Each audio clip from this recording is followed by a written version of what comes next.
Hi, my name is Michelle Gellis, and I want to thank all of you for coming today to my Facebook Live presentation. And thank you to the American Acupuncture Council for giving me this opportunity to talk about my favorite acupuncture points for the face.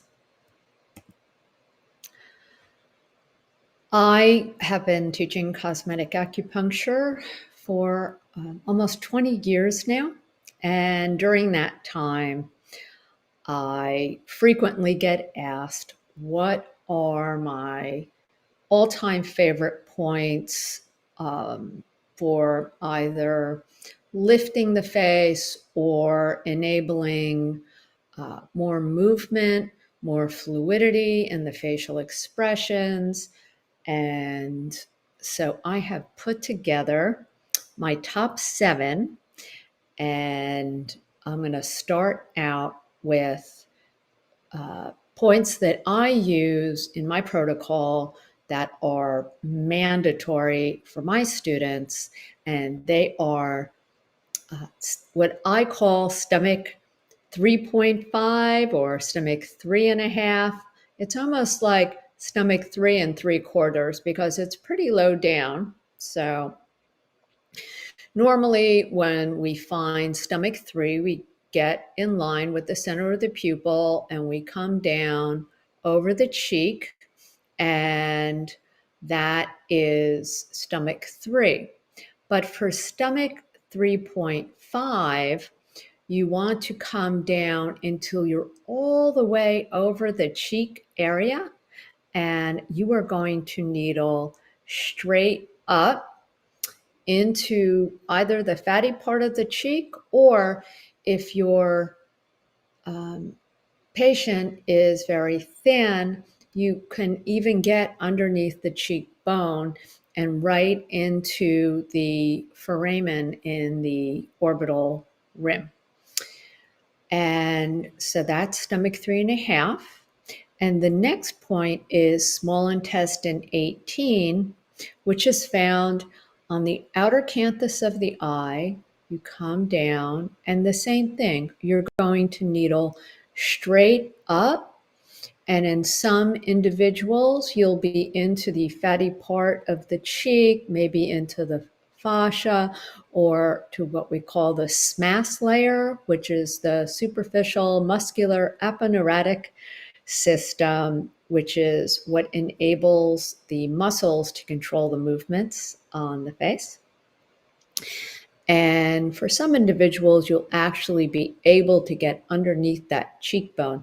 But when you needle both of these in an upward direction, it can really provide a lifting effect to the face. And I have a picture of that in a second. The next is Sanjiao 17 for the jowls and the lower face. Stomach 9 for the neck and balancing the hormones. Yu Yao for the, Yu Yao for the brow area, and Yin Tong for the frown lines, and stomach 4 for the mouth. So let me go through each one of these individually. So here is a photograph of someone where I have needled stomach 3.5, and you can see it's almost down into that stomach 4 area. And then small intestine 18, which is way over the cheekbone, and you needle straight up. And you can see how this could have a lifting effect on the cheeks, on the mid-cheek area. The next is Sanjiao 17, which is behind the ear. It's kind of in that space, that really deep divot behind your ear. And when I needle this point, I needle it kind of towards the nose. You want to be careful. There's a lot of glands back there. But this point is wonderful. It is great for the lymphatic system. It affects the whole lower part of the face that we call the jowls. I always joke when I'm teaching and I say there's two types of people that have jowls and people that are going to get them. Because as we age, all of the fat and muscles and ligaments that used to be up here, the ligaments loosen and the fat kind of slides down. And we end up with a less defined jawline. So by needling this point, and then whenever I do facial cupping, I always cup this point and I do gua sha back there. It really has a very lifting effect on the lower part of the face and also on the neck area. Stomach 9 is definitely one of my all-time favorite points. This is a picture of yours truly, and thought it was a great example of a neck, so I went ahead and marked stomach 9 on it. And so stomach 9 can be found, it is in line with the prominence, the laryngeal prominence. And the way you find it is you ask your patient to swallow. And when they swallow, you will feel the prominence, the laryngeal prominence. You put your finger on it and you slide right over into the empty space between the larynx and the SCM. And if you're having trouble finding the SCM, you can ask your patient to just press against your hand and the SCM will pop out. And once you found the SCM and the larynx, then you put your finger in between the two and you feel for a pulse. And wherever you feel a pulse, don't needle there. You can kind of push against where you're feeling the pulse with your finger and then needle straight in. I use a 1/2 inch needle. You don't have to needle very deeply, but this point is wonderful for a lot of reasons. It helps with hormones, right? It's right by the thyroid. It also helps to open the energy up to the face. It's a local treatment for the neck. And I'm a classically trained 5-element acupuncturist. This point is called People Welcome. It can really, people who have kind of shut down, maybe they're a little shy or they're pushing people out of their life. Maybe they have things they want to say, but they aren't saying them. This point can help to open people back up. It's especially important since the pandemic where people were kind of in and not getting out. So this stomach 9 is definitely one of my favorite points. Next is Yu Yao. Now, when I needle this, I don't needle it in the traditional way, which the traditional definition is at the center of the brow, you needle straight in. The way that I needle it is I take a 1/2 inch needle in a tube. I put the tube underneath the eyebrow. I go to the center of the pupil, and the center of the pupil lines with the levator muscle. So you want to get above the orbital rim. You don't want to be needling on the eyelid inside the orbit. You get above the orbital rim. Sometimes you have to lift your patient's brow up a little bit, and you take that tube and you get it right underneath the brow. And then you, once the tube is right underneath the brow, you can just push the needle right up. And So you can see in this picture that I have where I've needled underneath the brow, and then I have followed this up with bladder 2 and Sanjiao 23, all three lifted, needled in a kind of lifted direction in order to really kind of pull that brow up. So Yu Yao is a real heavy hitter when it comes to lifting the brow, and it can even help not just with the brow, but with the lid as well.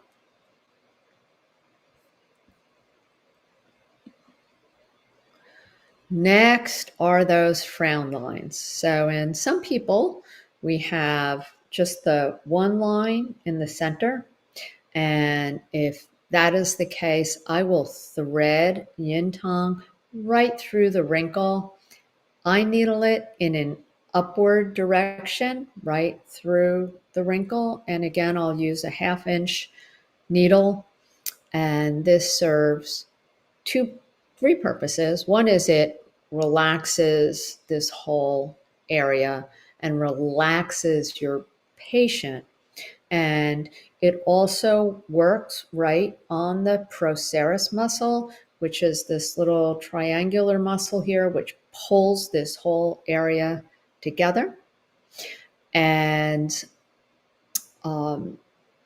you can also needle with little intradermal needles. If someone, so you can have just the one wrinkle, or you can have the two wrinkles, which they call the 11s, and this woman has those. And in some people, they get the what they call the 111s, where they'll have wrinkle over medial to each eyebrow, plus they'll also have a wrinkle right in the center here. So you can use yin tong needled up, and you can also use some intradermal needles and get into those other little wrinkles right there. And this will both relax your patient, relax the procerus muscle, and locally, anytime you take an acupuncture needle and you thread it through a wrinkle, you're stimulating collagen locally in the skin. Fibroblasts are created, and it helps to create collagen in the area so the wrinkle itself can fill in. Because even if you just relax the muscle, there can still be a resultant wrinkle in the area.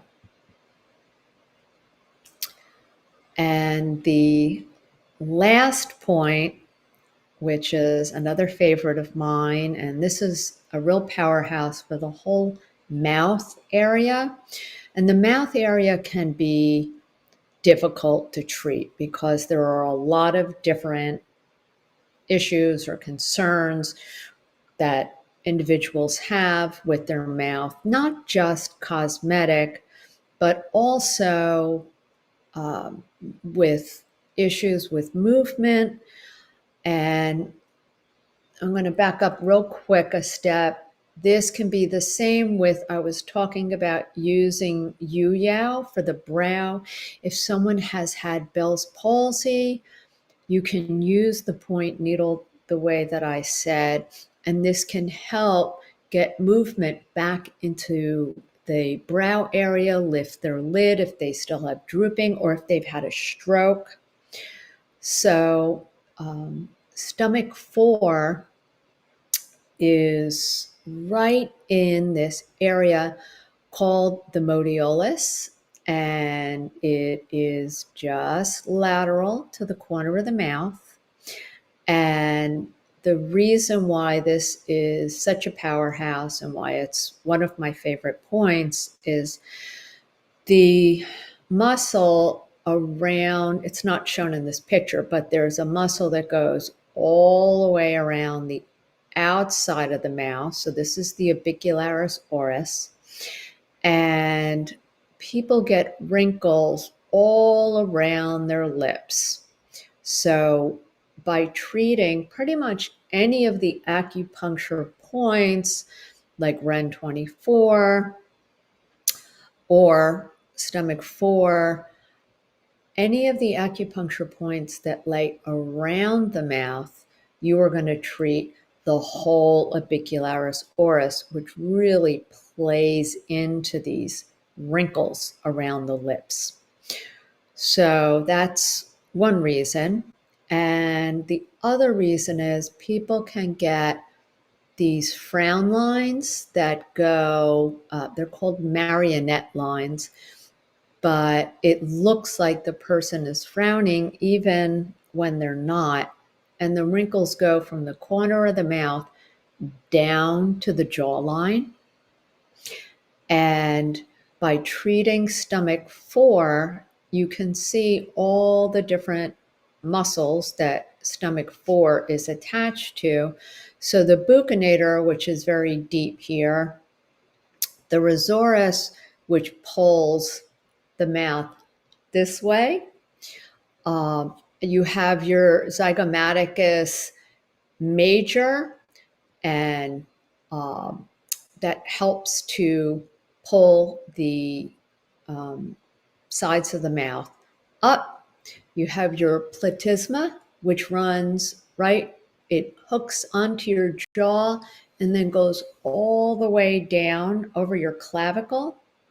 You have your levator anguli oris, your depressor anguli oris, and your what we call the DAO is the depressor anguli oris, which is this muscle right here.